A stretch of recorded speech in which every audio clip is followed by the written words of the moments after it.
Nacional de Rosario, investigadora del CONICET. Julieta, un saludo, ¿cómo estás? ¿Qué tal? ¿Cómo andan? Bien, bueno, un poco en la presentación quedaba planteado el tema, ¿no? ¿Cómo ves el marco de las relaciones que te ha dejado en limpio el marco de las relaciones que quedan después de una reunión por momentos algo ríspida? Mira, la reunión del cumbre que se celebró el día de ayer estuvo en sintonía con lo que viene pasando en el Mercosur.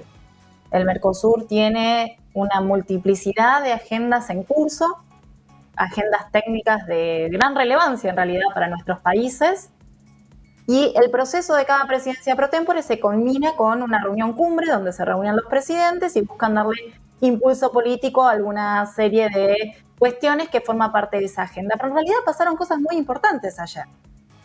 Entre otras, finalmente el Mercosur logró aprobar la revisión del régimen de origen, que va a dar lugar a mejor circulación de los bienes entre los países miembros. Se mantuvo una ruta de negociaciones externas que se expandió mucho en los últimos 2 años.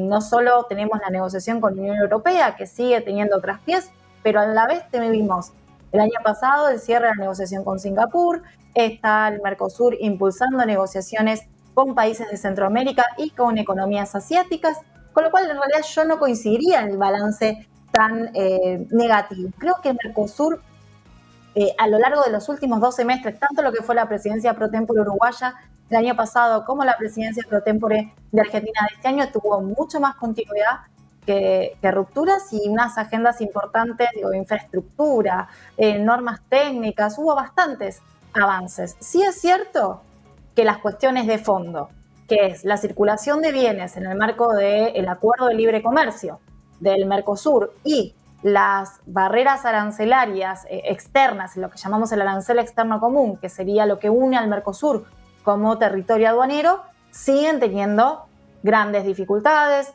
sigue estando por fuera de lo que uno podría decir que es lo que teóricamente debería apuntar a hacer el Mercosur, y sigue siendo cierto que las disidencias, especialmente entre las preferencias de Uruguay hacia la agenda externa y Argentina y Brasil, marcan y tensionan la agenda. Pero eso no tendría que ocultar que en realidad el Mercosur ha hecho cosas importantes y sigue siendo un proceso activo. ¿Sabés si se ha avanzado en alguna medida en la compatibilización de acciones que lleven a la utilización de nuestras propias monedas, prescindiendo de monedas extranjeras para poder avanzar en el comercio?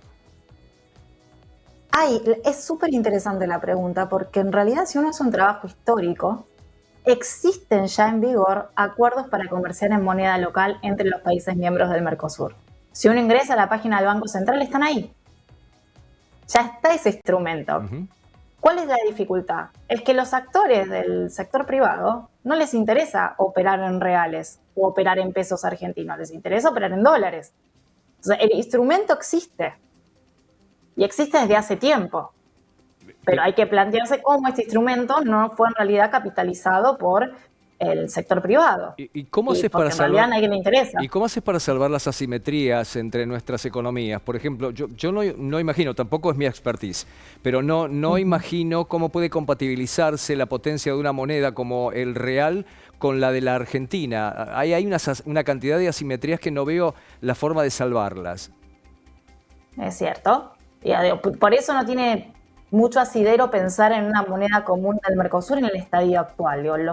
Hay muy pocos procesos en el mundo, Unión Europea, que logró consolidar una única moneda en el proceso de integración, y eso llevó a un proceso de convergencia de políticas macroeconómicas, de estándares fiscales que introdujo una serie de cambios paulatinos hasta llegar a la constitución del euro como moneda.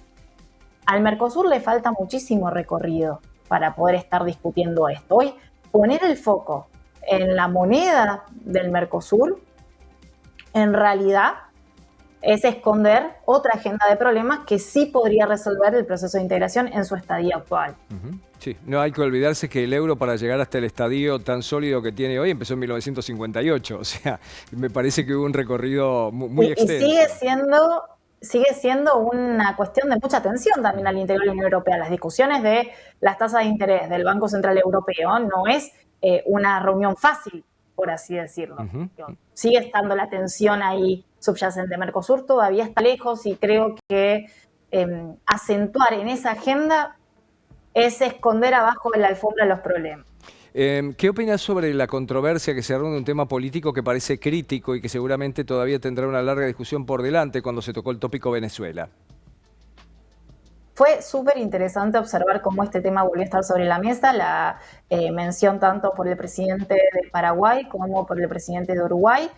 Introdujo un tema que va a marcar las próximas reuniones del bloque, porque las elecciones en Venezuela están signadas hoy por alteraciones en el juego democrático, y el Mercosur debería ser consistente en las menciones anteriores que ha hecho sobre esta cuestión, con lo cual me pareció que fue un componente que no había estado presente en las últimas dos. Ahí hemos tenido un pequeño corte, a ver si recuperamos.